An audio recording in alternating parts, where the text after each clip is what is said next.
My name is Kathy, a 40-year-old professional employed in an office setting, primarily handling clerical tasks. I share my life with my husband, Bob, who is 3 years my senior and also works alongside me at the same company. Despite our decade-long marriage, the pitter-patter of little feet has yet to grace our home, as we haven't been blessed with children.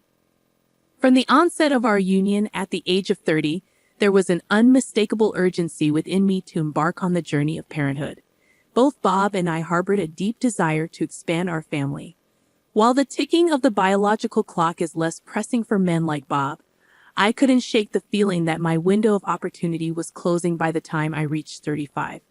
Physically, I'm not particularly robust, and I yearned to navigate the trials of childbirth and raising a child while I still possessed ample energy. Yet, despite our fervent wishes, reality hasn't aligned with our hopes. We embarked on the quest to conceive immediately after exchanging vows. But alas, the telltale signs of pregnancy remained elusive. So, we made the decision to undergo testing at an obstetrics and gynecology clinic. The results revealed some challenges on my end that made conception difficult. It wasn't a definitive no, but the odds were stacked against us, and the road ahead appeared steep. Bob, understandably disheartened, voiced his disappointment, questioning his ability to become a father. Witnessing his anguish, I found myself at a loss for words. Despite the discouraging prognosis, we persisted, clinging to a glimmer of hope. Yet, despite our efforts, the stork never visited our doorstep. I attempted to uplift Bob's spirits, reminding him that our life together was still rich and meaningful, even without children. He nodded in agreement, resigned to the situation, murmuring words of acceptance. However, over time, I noticed a shift in Bob's demeanor. Casual encounters with families strolling in the town or visiting colleagues with children triggered a noticeable change in him. He would wistfully muse about the joys of parenthood, expressing a longing tinged with envy. I couldn't shake the feeling that deep down he couldn't reconcile himself to the idea of foregoing fatherhood, and this realization left me unsettled. Gradually, Bob's demeanor towards me began to cool. During our attempts to conceive, he had been actively involved in household chores, cautioning me against overexertion for fear it might hinder our chances of pregnancy. He had always been the first to offer, "Let me handle that," whenever there was heavy lifting required, and his caring nature made him a thoughtful husband. On weekends, he willingly assumed the household responsibilities, insisting, "I'll manage these since you handle them during the week." However, once the reality of our infertility set in, his attitude underwent a drastic change. "I'm exhausted, and isn't household work traditionally a wife's duty?" With this declaration, he resigned himself to idleness on weekends, spending his time either dozing off or glued to his smartphone. Suddenly burdened with additional chores, I found my health beginning to falter. When I fell ill with a fever or stomachache, his response became callous. "Figure it out yourself," he'd retort, showing no inclination to lend a helping hand. I remained silent in response. After all, it was undeniable that my infertility was a significant factor in our struggles to conceive. Contemplating the possibility of divorce weighed heavily on my mind, particularly at a time when I believed our relationship was on a positive trajectory. Then, unexpectedly, a change occurred in our circumstances. Bob received a transfer offer, a significant career opportunity at one of the company's affiliated branches. The catch was that it required relocation across state lines. Naturally, I assumed we would relocate together, but to my surprise, Bob suggested otherwise. "You don't have to come. I'll manage on my own." His words prompted me to pause and reflect. Perhaps his distant and indifferent behavior towards me stemmed from the frustration of our infertility. Perhaps a temporary separation would offer him the space to process his emotions, and in turn, pave the way for the restoration of our harmonious relationship. Agreeing to his proposal, I bid him farewell as he embarked on his new journey. His visits home became infrequent, occurring only once a month. Even during these brief reunions, he would swiftly declare his need to return, citing pressing obligations. It became a familiar pattern, but each time Bob returned home, even if just for a brief visit, it brought me a sense of happiness. I reasoned that if he truly harbored disdain for me, He wouldn't bother coming back at all. Yet, in the wake of his solo relocation, Bob underwent a gradual transformation. Initially unchanged, he gradually softened. He started surprising me with souvenirs, expressing, "I got something for you. Enjoy." He even made time to accompany me on shopping trips, despite his busy schedule. His concern for my well-being was evident as he regularly checked in, asking, "Is there anything on your mind?" As Bob's initial one-year assignment stretched into 2 years due to project delays, a noticeable shift occurred. He ceased making any allusions to our inability to conceive. Instead, when encountering families with children, he remarked, "Though we couldn't have children, I've come to terms with it." His acceptance brought me a sense of relief. 2 years later, as his assignment concluded, Bob returned home. "Welcome back. You must be exhausted. I've missed you. Finally, we can resume our life together." With a semblance of tranquility, we resumed cohabiting, but our peaceful routine was swiftly disrupted. Upon his return, Bob broached a startling topic. "There's a young relative in my family who recently had a baby out of wedlock. She's unable to care for the child on her own due to her youth. Would you consider adopting the baby?" His proposition caught me off guard. Stunned by the suddenness of his suggestion, I queried, "What's prompted this?" His response was candid. "Given our struggles with conception, I propose we adopt and raise this child as our own." Overwhelmed by the gravity of his proposal, I requested time to mull it over. The conversation was left hanging as I grappled with the unexpected turn of events. Yet a nagging feeling gnawed at me regarding the veracity of his account. His family resided a considerable distance away, and our interactions with his relatives were sparse at best. Our relationship with them was so distant that annual Christmas cards constituted the extent of our communication. Having skipped a formal wedding ceremony, my acquaintance with Bob's relatives remained limited. Reluctantly entertaining the notion of adopting a child from a virtual stranger, I expressed my reservations to Bob. "Could I meet the child's parents?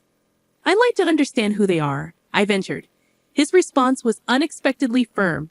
"Why does it matter? Why are you so fixated on that?" In my view, knowing the child's background and the reasons behind the decision to relinquish parental responsibility was crucial. I pressed Bob for details, only to be met with resistance. "The father ran away, I heard. Stop prying into their affairs," he snapped, visibly agitated by my inquiries. Feeling a sense of incredulity and frustration, I couldn't help but voice my concerns. Taking in a child from complete strangers isn't a decision to be made lightly, I countered sharply. His reaction was swift and startling. "Enough. If you're not on board with this, then it's over between us. Leave right now." His words rang out, revealing a stark truth. It seemed his desire for a child eclipsed all other considerations. I began to feel as though my presence was inconsequential to him, a belief that slowly solidified within me. Sensing that I had reached my breaking point, I made a decision. "Fine. I'll gather my things and leave," I declared, swiftly packing my belongings and departing our home that very day.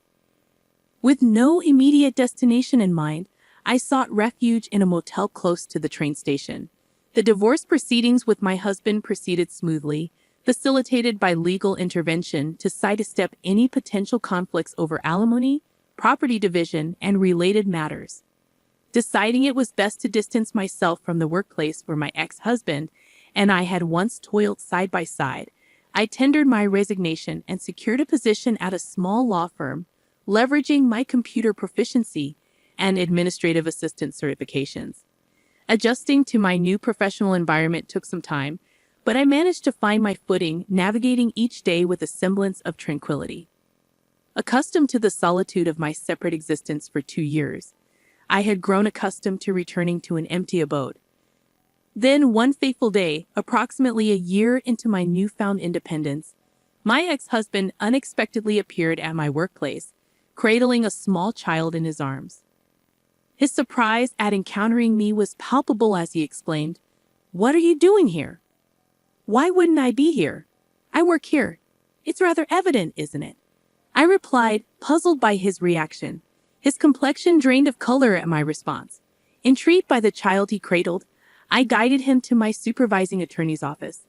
There, an unsettling revelation emerged. Sir, I've been harboring doubts about the paternity of this child more than a year ago. The resemblance is non-existent, and I question whether the child is truly mine, he confessed.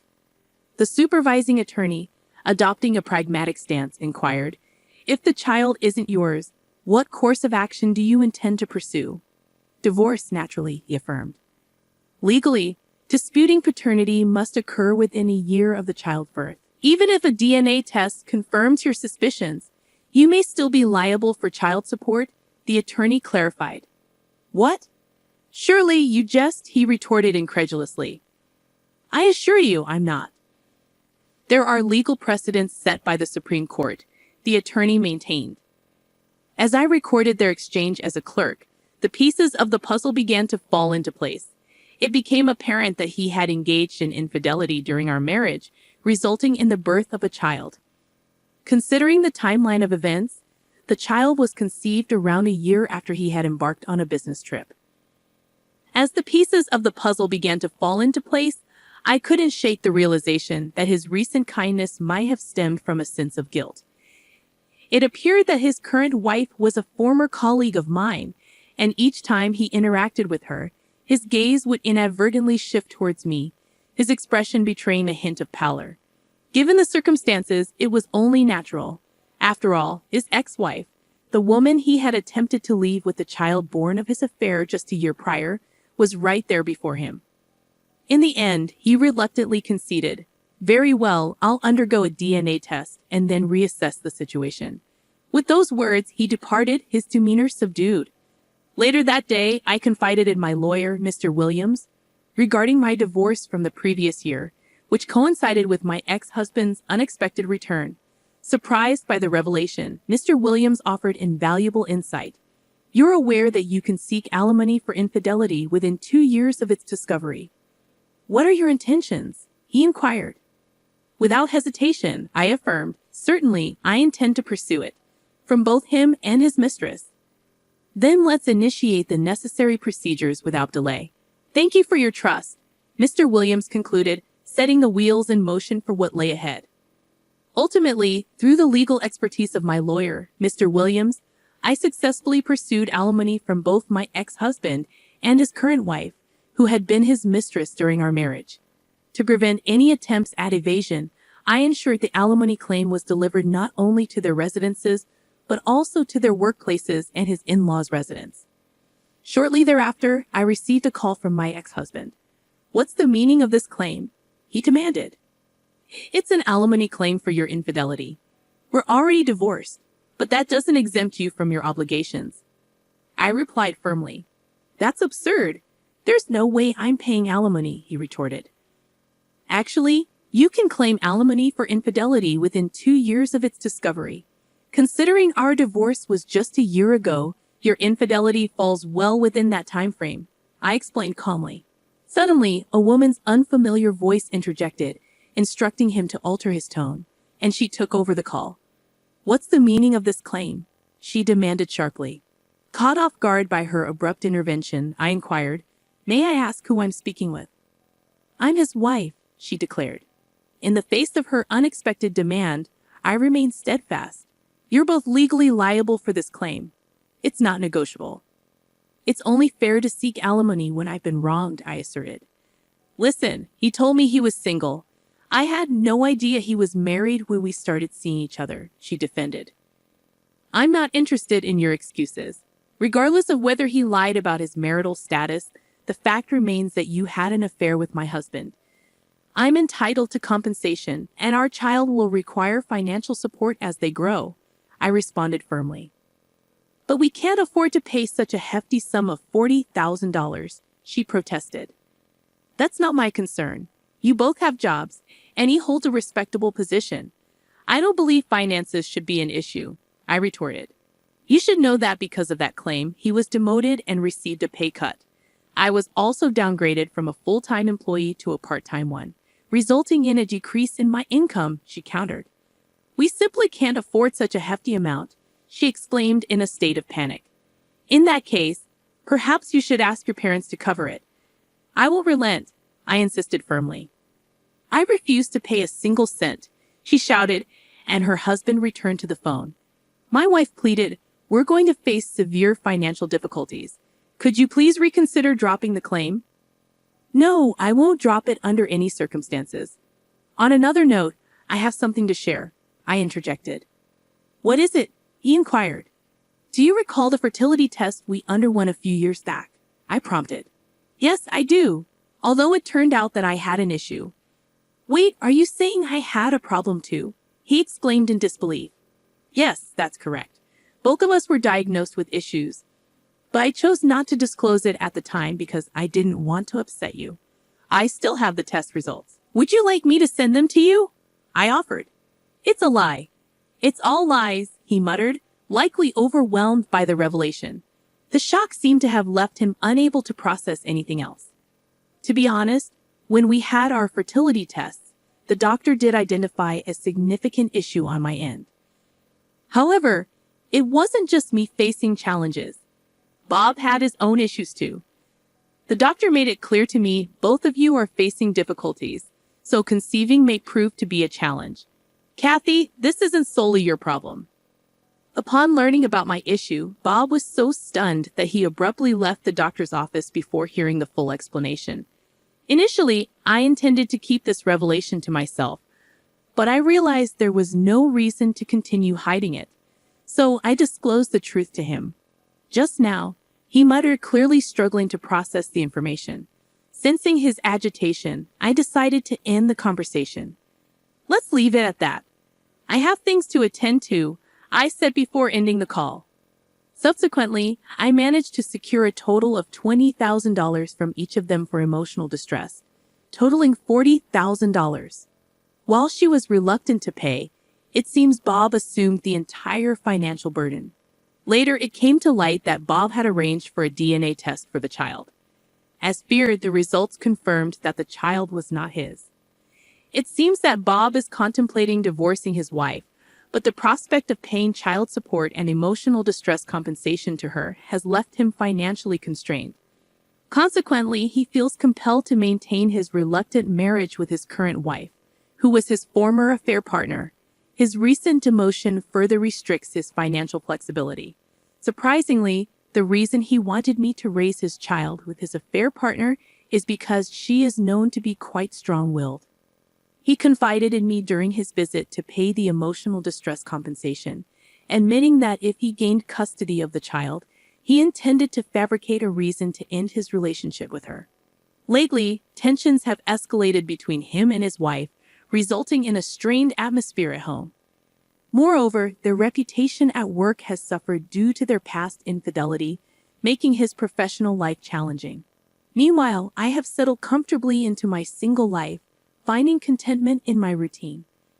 I have exciting plans to travel with my friends during the upcoming holiday break. Despite being alone, my days are fulfilling with work and the companionship of my friends.